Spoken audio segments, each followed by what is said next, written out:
Unified 911, anong matutulong namin sa'yo? Anya ti maitulong mi ken kahapon. Anong may tatabang ko sa Unsay imo? akong ikatabang nimo? Ngini makadabang na misal ka no. Sa anumang wika o dialekto, may tulong na darating sa iyo.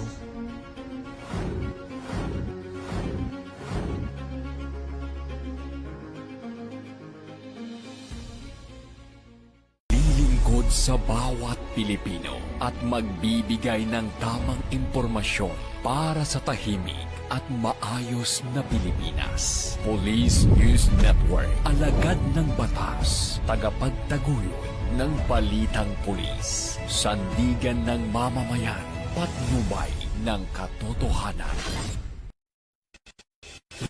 Kampo Krame, maghahatid ng pinakahuling kaganapan at nagbabagang balita. Ito ang PNN Police News Network.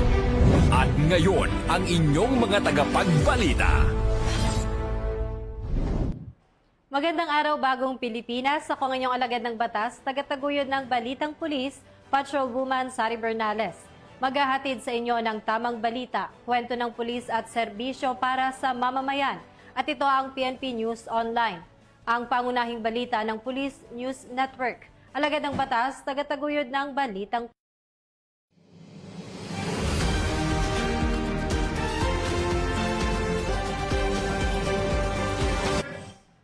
Narito ang mga balitang hatid ng ating PNN correspondents mula sa iba't ibang panig ng bansa.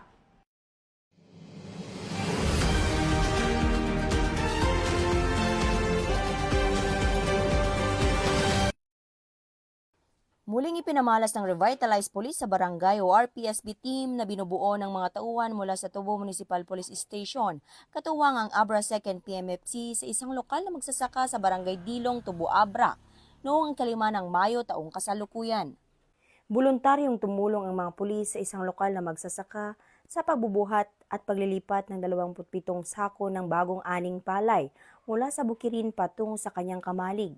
Tinatayang mahigit sa kalahating kilometro ang layo nito at may paakyat na daan, dahilan upang maging mas mahirap ang gawain.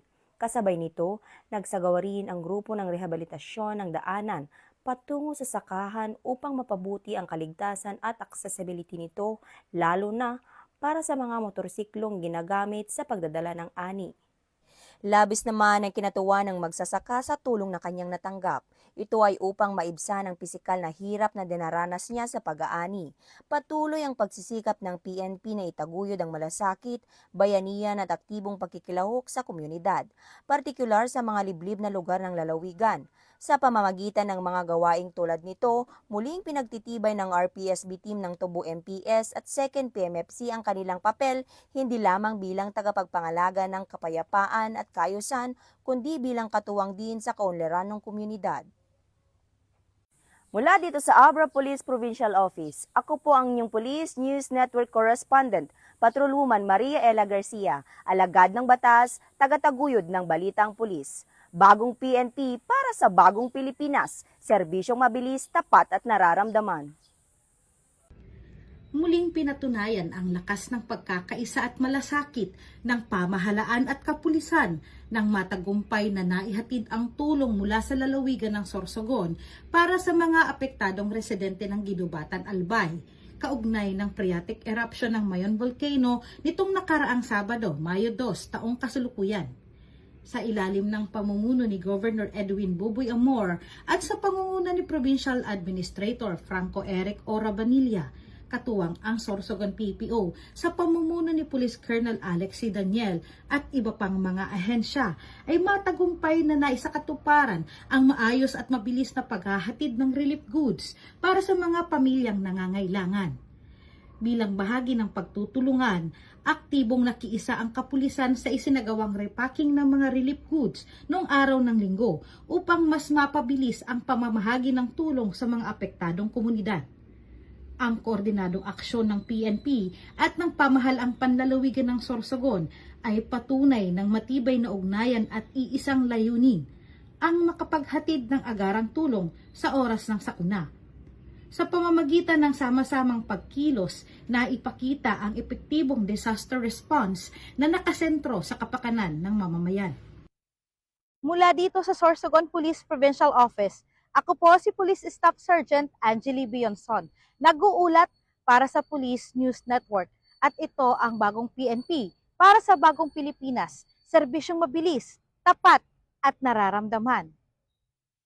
Matagumpay na nagsagawa ng isang tree planting activity ang mga tauhan mula sa Police Regional Office Cordillera Administrative Region sa Mount Macagoong sa boundary ng Barangay Saklit sa Danga Mountain Province at Barangay Buscalan, Tinglayan, Kalinga. Pinangunahan ni Police Colonel Ledon D. Monte, Deputy Regional Director for Operations ng PROCAR, ang pagtatanim ng mga piraso ng pine tree seedlings, katuwang ang iba't ibang unit ng kapulisan bilang bahagi ng kanilang patuloy na advokasya para sa pangangalaga ng kalikasan at pagsusulong ng mas luntiang kapaligiran. Layunin ng programa na makatulong sa reforestation, maiwasan ang pagkakalbo ng kagubatan at mapanatili ang likas na yaman ng Cordillera. Ipinakita rin dito ang pagkakaisa at malasakit ng kapulisan sa kalikasan at sa komunidad. Sa pamamagitan ng ganitong mga gawain, patuloy na pinatutunayan ng PROCAR na ang serbisyo publiko ay hindi lamang sa pagpapanatili ng kapayapaan at kaayusan, kundi maging sa pangangalaga ng kalikasan para sa susunod na henerasyon sa ilalim ng adhikaing bagong PNP para sa bagong Pilipinas, serbisyong mabilis,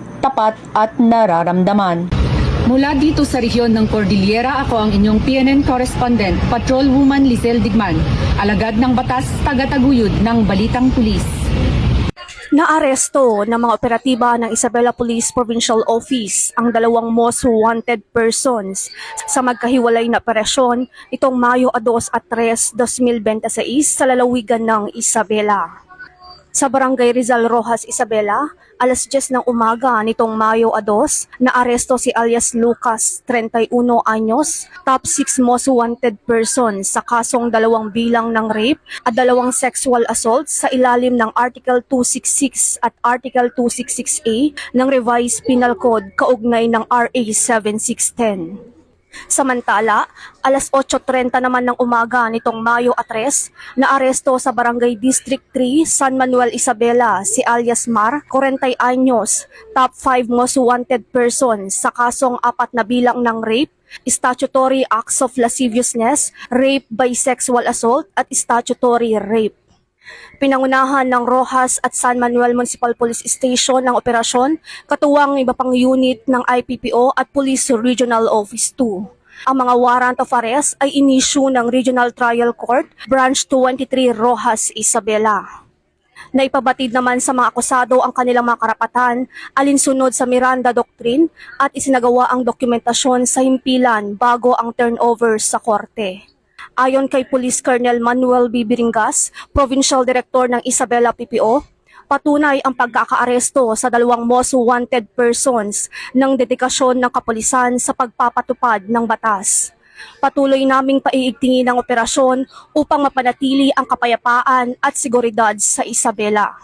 Mula rito sa Isabela Police Provincial Office, ako po ang inyong PNN correspondent, Police Corporal Sara Jane B. de la Cruz, nagbabalita para sa Police News Network, alagad ng batas, tagataguyod ng Balitang Pulis. At yan ang mga balitang nakalap ng ating PNN correspondents mula Luzon, Visayas at Mindanao. Para sa mas malawak at mabilis na ulat ng mga balita, huwag kalimutang mag-like, follow and share sa aming official social media accounts ng Police News Network. Tutok lamang po sa aming YouTube channel para sa mga live stream at replays at i-follow kami sa X account para sa mga real-time updates at sa aming Facebook account ng Police News Network. Manatiling mapagmatsyag at laging alamin ang totoo. Sa ngalan ng pamunuan ng Philippine National Police sa pangunguna ni Chief PNP, Police General Jose Melencio Nartates Jr. at sa pamumuno ni President Ferdinand Bongbong Marcos Jr., kami ay maglilingkod sa bawat Pilipino at magbibigay ng tama at balanseng balita. Mula rito sa tanggapan ng tagapag-ugnay ng Pambansang Pulisya, ako ang inyong alagad ng batas, tagataguyod ng Balitang Pulis, Patrolwoman Sari Bernales. Maghahatid ng tamang balita, kwento ng pulis at serbisyo para sa mamamayan. At ito ang PNP News Online, ang pangunahing balita ng Police News Network. At ito ang bagong PNP para sa bagong Pilipinas, serbisyong mabilis, tapat at nararamdaman.